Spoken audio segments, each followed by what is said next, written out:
છે અને પૂજ્યવર વક્તા મહોદય શ્રી પણ એમને શ્રીમદ ભાગવત કથાનો ખેસ ઉડાડી રૂડા આશીર્વાદ આપી રહ્યા છે અને એમને અમારે યજમાન પરિવાર વાલજીભાઈ, હિંમતભાઈ, વીરજીભાઈ, આ ભાઈઓ એમને 1 લાખ રૂપિયાનો જ્યારે સમાજના ઉત્થાનનું આવું સુંદર મજાનું કાર્ય કરી રહ્યા છે ત્યારે એમના કાર્યને બિરદાવવા માટે, એમની સેવા, એના સમાજના ઉત્થાનનું જે કાર્ય એમને બિરદાવવા માટે 1 લાખ રૂપિયાનો ચેક અર્પણ કરી રહ્યા છે. એકવાર જોરદાર તાલીઓના નાદથી આપણે આ ભરતભાઈ જાંબુચાને વધાવી લઈએ, યજમાન પરિવારની ભાવનાને વધાવી લઈએ.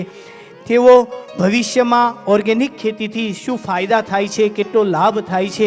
શરૂઆતમાં તો ઘણું કઠણ પડે, ઉત્પાદન ઘટી જાય એટલે આર્થિક લોસ દેખાય, પણ ફ્યુચરમાં એનાથી કેટલો ફાયદો થાય છે, દેશને કેટલો ફાયદો થાય છે, આપણા પરિવારને કેટલો ફાયદો થાય છે, સમાજને કેટલો ફાયદો થાય છે, એની માટે ઘરે ઘરે જાય છે, ગામડે ગામડે જાય છે, બધાને સમજાવે છે, સારી વાતો કરે છે.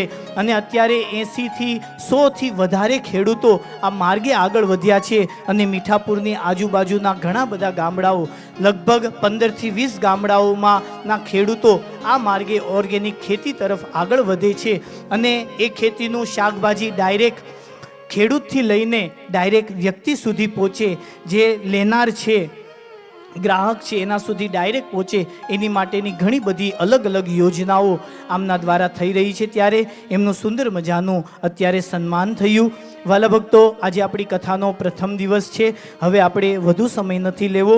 દરેક ભક્તો અત્યારે ટીવી ચેનલ, યુટ્યુબ ચેનલના માધ્યમથી ઘર બેઠા પણ બધા કથા શ્રવણ કરવા માટે ઇંતજારી કરી રહ્યા છે અને આજે પ્રથમ દિવસે જ આખો સભા મંડપ ભરાઈ ગયો છે. હજી તો સ્વામી કથાનું મંગલાચરણ નથી કર્યું, તે પહેલાં આખો સભા મંડપ ભરાઈ ગયો છે. ત્યારે આપણે વધુ સમય ન લેતા હાથ ઊંચા કરી જોરદાર તાલીવાદનથી પૂજ્યપાદ વક્તા મહોદય પરમ પૂજ્ય સત્શ્રીના શ્રી ચરણોમાં આપણે વિનંતી કરીએ, પ્રાર્થના કરીએ કે આપણને શ્રીમદ ભાગવત ભાગીરથીમાં સ્નાન કરાવે, અવગાહન કરાવે પરમ પૂજ્ય સતશ્રી.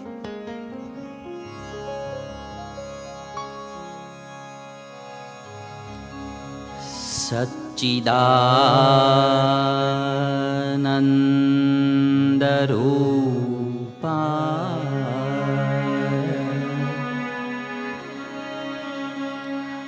વિશ્વોત્પત્યાદિહેતવે તાપત્રય વિનાશાય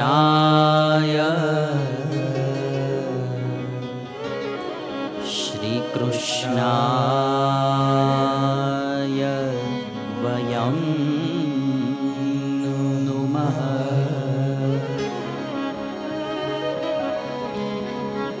ઓમ શ્રી સ્વામિનારાયણાય નમો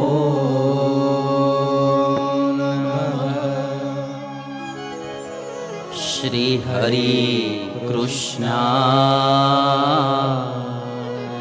નમો નમઃ.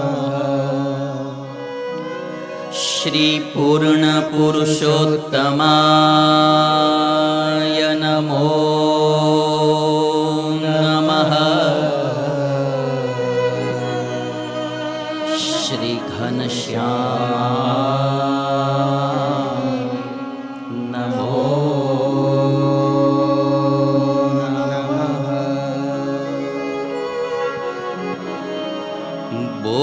બોલીએ શ્રી સ્વામિનારાયણ ભગવાન કી જય.